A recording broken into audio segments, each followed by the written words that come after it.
When you get a chance to speak with Larry Fink about some of the most important topics in finance, you've got to stretch that conversation as long as you can.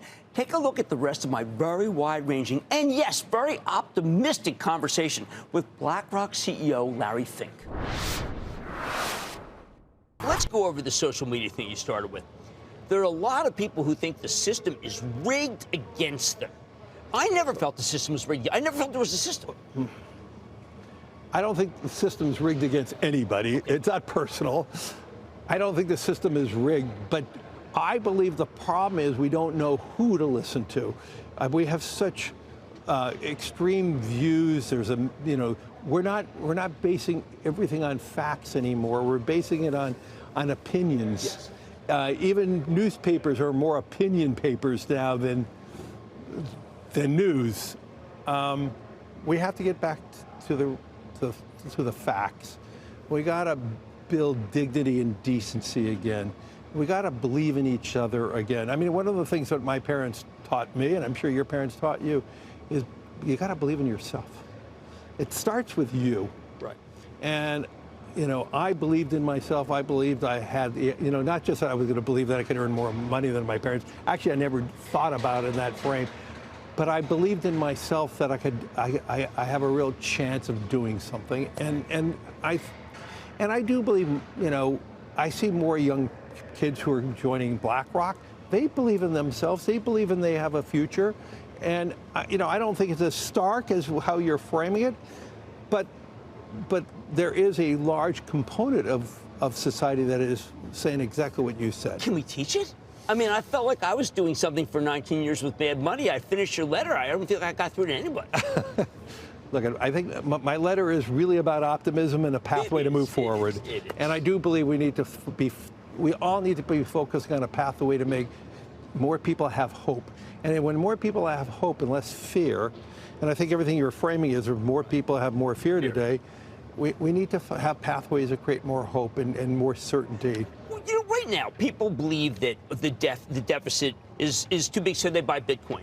How about if they bought shares in an infrastructure fund, which is trying to combat the way that our country does business? I think there'd be many great opportunities to invest. But I like this one. I like this infrastructure. I'm a big believer in infrastructure. Because I go to our airports, the good ones, and they're obviously public-private partnerships. Yes. This is what we're talking about. And the money that they can charge to do it is high.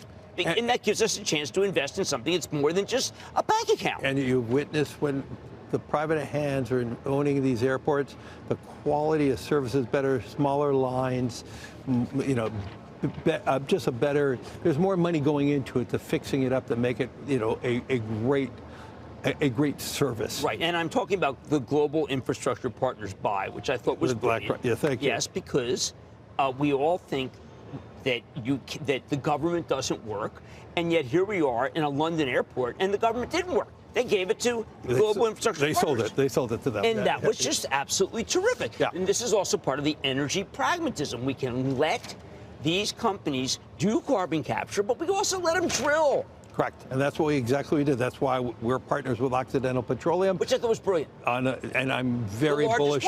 The largest direct air capture in the world, working with an energy company. I said that in my 2020 letter. We must work with these energy companies, not against. I mean, here we are. BlackRock is becoming one of the largest companies in investing decarbonization, like direct air capture. But you're also one of the largest in energy security. We own over $180 billion in traditional energy companies. I mean, we're working with them. We are working on one or two other projects with traditional energy companies, both on non-traditional energy and new opportunities. And I do believe there are going to be really great opportunities for investing in infrastructure on behalf of. Well, and then you want to just intersect AI. Sure. You intersect AI and the power of information and data. We don't all have to go to Stanford with AI. AI is about not going to Stanford. Correct. AI coding is in English now. It's not some code. People should realize we're going to be democratizing information, and that's going to empower more people to have more opportunity. But more importantly, we're going to need huge sums of money to invest in these data centers. Yes, we do. And if we're going to be the leader, and I must say, when I talk to every other country wants to be a leader in AI, and they're going to be investing in this and building data centers. And every data center people are going to be with decarbonized technology, wind or solar. And so we're seeing this live. All optimistic. So I show my daughter is about to be 30. She's going through the letter. It was embargoed, but I show her. And she takes her phone out and she takes a picture of it. I said, what are you taking a picture of? And she goes, I'm taking a picture of the total return since BlackRock's IPO versus the S&P. She said, this is what you need to show people, Dad.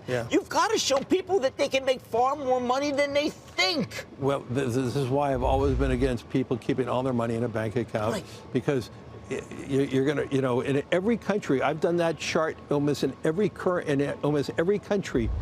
You did, including Japan, you do better owning equities than keeping your money in a bank account over the last 40 years. This is the picture that speaks $100,000. We can get this word out.